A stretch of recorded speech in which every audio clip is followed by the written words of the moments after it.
મિત્રો પ્રેરક અસર પરથી સ્થિરતાના એસિડિક પ્રબળતા સ્ટેબિલિટી અને એસિડિક સ્ટ્રેન્થના આપણે એમસીક્યુ જોયા કેવી રીતે સોલ્વ કરીએ. ખૂબ મહત્વનો આ બનશે સ્ટેબિલિટી કાર્બોકેટાઇન એનાઇન મુક્ત મૂલક બરાબર. આમની જે સ્ટેબિલિટી આવશે આજે આપણે કરવાના છીએ એ પ્રેરક અસર પ્લસ આપણી જે રેઝોનન્સ અસર જે છે મતલબ આઈ અસર ને એમ અસર મેસોમેરિક અસર જેને કહીએ બરાબર છે. રેઝોનન્સ અસર આપણે એમને મેસોમેરિક અત્યારે બોલીએ મેસોમેરિક આ બંને અથવા રેઝોનન્સ આ બંનેની મદદથી એમસીક્યુ કેવી રીતે સોલ્વ કરી શકાય તો એને ક્રમ છે. કાર્બોકેટાઇનની સ્થિરતા તમારે લેવી છે કે મુક્ત મૂલકની સ્થિરતા લેવી છે તો આ ક્રમને ફોલો કરવો પડે. સૌથી વધુ સ્થિરતા પ્લસ m સમૂહની હોય, પછી પ્લસ i ની હોય, પછી માઈનસ i ની હોય, પછી માઈનસ m હોય. કાર્બેનાઇનની જ્યારે તમે ચેક કરવું હોય તો માઈનસ m ઊંધું થઈ જાય, પછી માઈનસ i પ્લસ i અને એમાં આખું ઉલટાઈ દેવાનું રહેશે બરાબર. મિત્રો આ ખૂબ મહત્વનું મોસ્ટ એમ્પી નોંધ છે, ધ્યાન દઈએ કે તમારી પાસે જ્યારે સંયોજનનો ઓર્થો પેરા અને મેટા સમૂહ જોઈન કરેલા હોય ઓર્થો પેરા અને મેટા તો ઓર્થો અને પેરા બંને એમ અસર જોવા મળે, બંનેમાં એમ અસર જોવા મળે મતલબ આ રેઝોનન્સ અસર મેસોમેરિક અસર જોવા મળે છે. પરંતુ મેટા સ્થાન પર એમ અસર જોવા મળતી નથી મિત્રો. ખૂબ મહત્વનું છે, મેટા સ્થાન પર ફક્ત આઈ અસર જોવા મળે. કઈ અસર જોવા મળે મિત્રો? આઈ અસર. પછી પ્લસ આઈ માઈનસ આઈ કોઈ પણ હોય પણ આઈ અસર જોવા મળે. મેટા સ્થાન પર એમ અસર જોવા મળતી નથી મિત્રો બરાબર છે.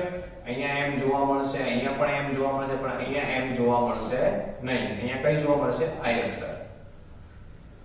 હવે જુઓ m માં પણ જ્યારે બંને સ્થાન ઓર્થો અને પેરા બંને પર m હોય ત્યારે પેરાની સ્થાયીતા વધુ હોય છે ઓર્થો કરતા. ઓર્થો અસર વાળા અમુક સંયોજનો આવશે એમાં ઓર્થોની વધી જશે, એ આખી આપણે અલગ ટૂંકમાં ભણવાની થશે પણ આપણે પેરાની વધુ રહેશે. તો મિત્રો આ જે બેસિસ તમને ખબર હોવો જોઈએ, ઉપરના બે સૂત્રો ખબર હોવા જોઈએ તો તમે આ બધાની સ્થિરતાનો ક્રમ તમે લખી શકો. તો આપણે અત્યારે આ બધા જ એમસીક્યુ ની સ્થિરતાનો ક્રમ લખું છું. આપણે બોર્ડ પર જોઈએ ત્યારે ગભરાઈ જઈએ છે કે ઓહો આ બધું કેવી રીતે અમને આવડશે. મિત્રો તમારી જેમ ઘણા વર્ષોથી વિદ્યાર્થીઓ આવું વિચારતા હતા અમને કેમ આવડશે, પણ બહુ જ સરળતાથી સારામાં સારો સ્કોર કરીને લાવે છે બરાબર છે. ગુસેટ ની અંદર જેઈઈ ની અંદર આવા એમસીક્યુ આવે છે તો આપણા વિદ્યાર્થીઓના મોટા ભાગના 95% ઉપર વિદ્યાર્થીઓ સાચું ભણે છે. એનું રીઝન છે કે એ લોકોને આ બેઝિસ અત્યારે આપણે કરાવીએ છીએ ત્યારે થોડી ઘણી સમજ પડે છે. ઘણા વિદ્યાર્થીઓને વધુ પણ બધી જ સમજ પડી જાય છે એટલે બહુ તકલીફ રહેતી નથી બરાબર છે. પણ મેક્સિમમ એમસીક્યુ બહારથી લાવવા પડે અને એને સોલ્વ કરવા પડે ડીટીપી સ્વરૂપે આપણે. તો ડીપીપી સ્વરૂપે જે આપણે સોલ્વ કરીએ છીએ એ બહુ મહત્વનું બનતું હોય છે મિત્રો. તો ખાસ ધ્યાન દઈએ આપણે એમસીક્યુ પર મેં બે કેમ સોલ્વ કરવા ગયા પછી આ બધા સોલ્વ કરશું આપણે. જો તમારી પાસે ઉપર અહીંયા પોઝિટિવ ચાર્જ છે એનો મતલબ કાર્બોકેટાઇન એટલે પહેલો ક્રમ જે છે આપણો એ લાગશે. સૌથી પહેલા તમારા સમૂહ જોવાનો નાઇટ્રો NO2 સમૂહ છે માઈનસ m અસર ધરાવે તો માઈનસ r કહીએ. પછી અહીંયા પણ NO2 છે પરંતુ આ મેટા સ્થાન ઉપર છે ત્યારે m ન આવે ત્યારે i અસર લેવું પડે ત્યારે NO2 માઈનસ i અસર ધરાવે છે. પાછું પહેલા સ્થાન પર માઈનસ m આ બંને માઈનસ m ને એક i અસર. હવે તમને ખબર પોઝિટિવ ચાર્જમાં સૌથી પહેલા પોઝિટિવ વસ્તુ આવે અને પછી નેગેટિવ આવે બરાબર. નેગેટિવમાં પહેલા કોણ આવે છે? i આવે છે પછી m આવે છે. તો સૌથી વધુ સ્થિરતા આ બીજા નંબરનું બી સંયોજનની રહેશે. પછી ઓર્થો અને પેરામાં મેં હમણાં તમને શીખવાડ્યું એ પ્રમાણે કે સ્થિરતાની વાત કરીએ ત્યારે પેરાની સ્થિરતા વધી જાય અને ઓર્થોની ઘટી જાય એટલે BAC આપણો આવો જવાબ આવશે BAC.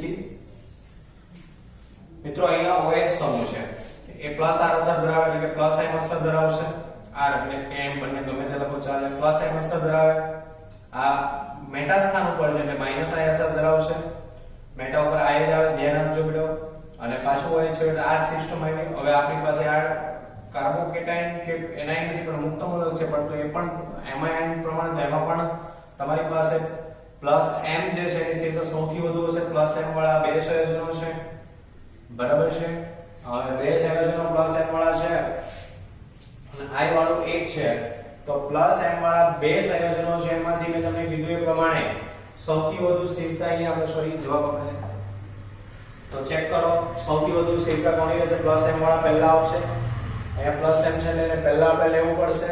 તો પ્લસ m માં પહેલા લેવું હોય તો બે m વાળા છે મેં કીધું એ પ્રમાણે ઓર્થોપેરામાંથી સૌથી વધુ સ્થિરતા કેની રહેશે? બોલો જલ્દી.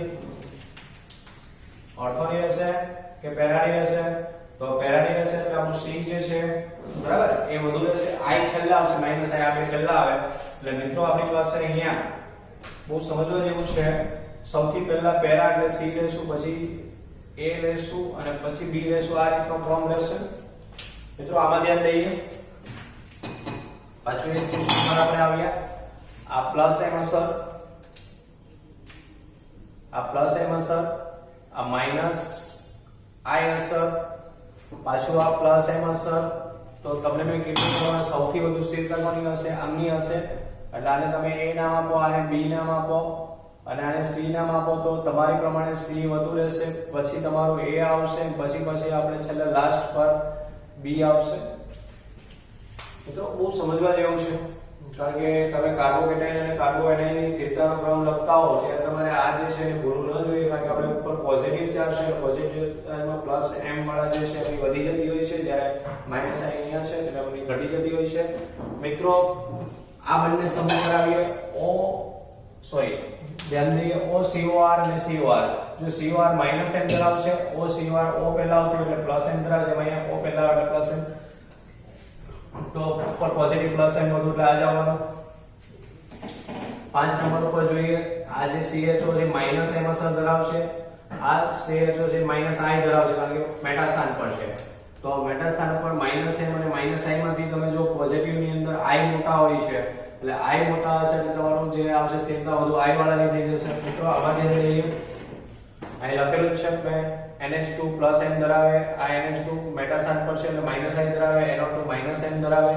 ક્રમ અહીંયા મુક્ત મૂલક વાળો એટલે આ જ આવશે એટલે પ્લસ M વાળો પહેલા આવશે, બરાબર છે. પછી માઈનસ I અને માઈનસ M એટલે ક્રમ જે છે યોગ્ય ક્રમ છે. નેક્સ્ટ 7 નંબર ઉપર જોઈએ. મુક્ત મૂલક છે. આમાં પણ તમે જોઈ શકો છો કે મુક્ત મૂલકનો ક્રમ પ્લસ I તો સૌથી વધુ આ હોય છે પ્લસ I વાળો. એ ન હોય તો I વાળો ચેક કરવાનું હોય, તો આમનો સૌથી વધુ રહેશે. હવે આમાં M અને I માં M લાસ્ટ પર હશે એટલે આમનો ક્રમ તમારે નંબર આપવો પડે. આમ A B C પ્રમાણે જો લખો તો સૌથી વધુ C આવશે અને પછી તમારું જે હશે માઈનસ I આવશે, પછી M આવશે એટલે A આવશે અને પછી B આવશે. તો અહીંયા ધ્યાન દઈએ. NO2 જે છે માઈનસ M અસર ધરાવે, NO2 માઈનસ I મેટા સ્થાન પર છે અને પ્લસ M, આ માઈનસ I, બરાબર છે. મિત્રો હવે બહુ સમજવા જેવું છે. જ્યારે આપણી પાસે આવા ચાર સંયોજનો આપેલા હોય ત્યારે માઈનસ I વાળા બે છે એનું કમ્પેરીઝન કરવું પડે પ્લસ M વાળા. તો OH અને ધ્યાન આપજો, સૌથી પહેલા આપણે ઉપર માઈનસ ચાર્જ એટલે નીચેનો આવશે, માઈનસ M વાળો સૌથી વધુ થશે. તો માઈનસ M વાળો આ છે એટલે પહેલા નંબર પર એ રાઈટ છે. પછી માઈનસ I વાળા જે બે છે NO2 ને OH ને આ એમાં NO2 જે છે નંબર પર આવશે, OH કરતા NO2 જે છે એની વધી જશે માઈનસ I અસર. પછી પ્લસ I તો છે જ નહીં એમ. પછી અહીંયા આપણા પર આ છેલ્લે જશે OH વાળો ને આગળ આવશે. એટલે આનો જો નંબરિંગ આપણે આપવો હોય તો A મોટા, પછી આ P આવે છે, પછી D આવે છે, પછી C આવે છે. તો આ પ્રમાણેનું A B D, કારણ કે નંબર 1 પર રહેશે, આ નંબર 2 પર રહેશે, આ નંબર 3 પર રહેશે અને આ નંબર 4 પર રહેશે. એટલે એ પ્રમાણે આપણું ક્રમ થતો હોય છે. આ બાજુ હવે માઈનસ જ છે, પાછું આમાં પણ તો આ માઈનસ M અસર દેખાડશે, બરાબર છે. તો માઈનસ M અસર અહીંયા રહેશે. ચલો મિત્રો આમાં માઈનસ I અસર આવશે, NH2 માં પ્લસ M અસર આવશે, NH2 માં માઈનસ I અસર આવશે. મિત્રો આ ચારેયમાં minus M minus I plus M minus I, તો આપણા ક્રમમાં માઈનસ વાળા છે એટલે માઈનસ વાળા પહેલા આવશે. તો માઈનસ M જે છે એને ચેક કરો. તો માઈનસ M માં મિત્રો જોઈએ આ પહેલા નંબર ઉપર માઈનસ M આવશે એટલે આને A B C અને D નામ આપીએ તો સૌથી પહેલા માઈનસ M એટલે A આવશે. મિત્રો A લેશું પહેલા, પછી તમારી પાસે માઈનસ I વાળા બે છે NH2 અને CHO. તો CHO પહેલા આવશે મારા ખ્યાલ પ્રમાણે, બરાબર છે. એટલે B જેવો આવશે, પછી C D આવશે અને છેલ્લે C આવશે. ઉપર જે થયું એ રીતે તો C D C. નેક્સ્ટ આપણી પાસે હવે જ્યારે આ Cl અને F હોય છે ત્યારે મિત્રો બહુ સમજવું પડે કે Cl માં પ્લસ M, કારણ કે એક્ઝિસ્ટિંગ ગ્રુપ મેં તમને કીધું બંને અસરો દર્શાવતા હોય છે આ રીતના બંને. પણ જ્યારે પ્લસ M અને માઈનસ M હોય અને અહીંયા માઈનસ હોય ત્યારે માઈનસ વાળું વધુ અસરકારક કામ કરે એટલે Cl જે છે વધી જશે, બરાબર, F કરતા. કારણ કે આમાં મેં તમને કીધું F માં તો માઈનસ M આવશે ને F માં માઈનસ I પ્લસ M જ આવશે. બેમાં પ્લસ M તો છે જ પણ આ f છે એ માઈનસ i ની આ અપવાદ કેવું હોય તો એ કહી શકાય, યાદ રાખવાનું છે. માઈનસ i f માં આવે, માઈનસ i f માં નહીં આવે. ચલો હવે મેટા સ્થાન પર છે બંનેમાં માઈનસ i લખવું પડે તો માઈનસ i માં વધુ f હોય છે. ચલો sin i ની વાત કરીએ તો આ માઈનસ m આમાં આવશે, આમાં માઈનસ i આવશે, માઈનસ વાળું છે એટલે માઈનસ m વાળું તો એ કેટલું તે બરાબર છે. ચલો એના તો minus m minus i OCH3 એટલે પ્લસ m કારણ કે O આવે એટલે પ્લસ લાગશે. મિત્રો હવે તમે ચેક કરી શકો Cl માં 2 આવે ત્યારે આપણે ઉપર માઈનસ છે તો માઈનસ વાળાને કમ્પેર કરવાના કમ્પેર કરવાનું રહેતું નથી. તો હવે તમારી પાસે માઈનસ m વાળા 2 છે Cl અને m એટલે પહેલા નંબર ઉપર આ આવશે m વાળું એટલે a b c અને d પ્રમાણે લખીએ તો a જે છે એ પહેલા નંબર પર રહેશે અને પછી ડાયરેક્ટ તમારું d આવશે, પછી આ પ્લસ m અને માઈનસ m માં i વાળું બોમ્બે વાળું આવશે અને છેલ્લે તમારું પ્લસ m વાળું c આવશે. તો આ પ્રમાણેના જવાબ આપણા રહેશે. આમાં પણ ચેક કરી શકાય NaCO NH2 આ પ્લસ m ધરાવશે, આ પણ પ્લસ m ધરાવશે, Cl નું માઈનસ m ધરાવશે. પ્લસ છે એટલે પ્લસ m વાળું પહેલા લેવાનું પણ આ બેમાંથી NH2CO આ વધુ પ્રબળ રહેશે NH2 વાળું એટલે તમારું આ A B અને C માં તમારું B સૌથી વધુ પછી A અને પછી છેલ્લે C આવશે. તો મિત્રો અહીં આપણી પાસે બહુ બધા MCQ આપણે જોયા, બધું m minus m plus i આ બધી આપણે ધીરે ધીરે ખબર પડશે, ડાયરેક્ટ નહીં આવડી જાય એટલે ક્યાંય ચિંતા ન કરવી. ઘણા ને છે કે આ બધું કેમ ચલ લખી નાખે છે કઈ ખબર જ નથી પડતી. બરાબર બેટા આપણે હજી 10 માંથી 11 માં આવ્યા છીએ, આપણે હજી કોઈ એવા આ ભણવા માટે ઓછામાં ઓછા પહેલા 6 મહિના સાયન્સ ભણવું પડે પછી બધું આવડે, પણ આપણે શરૂઆતથી જ અત્યારે લીધું છે એટલે થોડી તકલીફ રહેશે, પણ અત્યારે તકલીફ પડશે પાછળ જતા બહુ ફાયદો થશે. પ્રેક્ટિસ મેં કીધું મેક્સિમમ કામનું રહેશે. બીજું કે મારી જે તમને એક શીટ આપવામાં આવશે PDF શીટ મેં બનાવેલી છે મારા હાથે લખેલી, ગ્રીન કેમિસ્ટ્રી કરીને લખેલું છે GOC, એ તમને WhatsApp દ્વારા ગ્રુપમાં મૂકવામાં આવશે. એ સ્ટડી મટીરીયલ તરીકે તમારે આમાં ઉપયોગ કરવાનો રહેશે. અને પછી તમારા બધા આના કરતા પણ વિશેષ MCQમાં છે, ડીપમાં છે, અપવાદો પણ છે એટલે ગભરાવું નહીં, પણ મેક્સિમમ જે વપરાતા હોય નિયમોના પ્રમાણે આપણે જોશું. બરાબર છે મિત્રો? તો આ એક બહુ જ મહત્વનો પોઈન્ટ અત્યારે પૂરો કર્યો. આ પોઈન્ટનું રિવિઝન પણ ઘરે જઈને કરવું, જાતે મોડે લખી નાખવાના, પછી પાછા જાતે કામ આપવાના, આવી પ્રેક્ટિસ આની કરવી પડશે તો જ મિત્રો આવડશે. ઓકે, એક વખત લખી નાખો.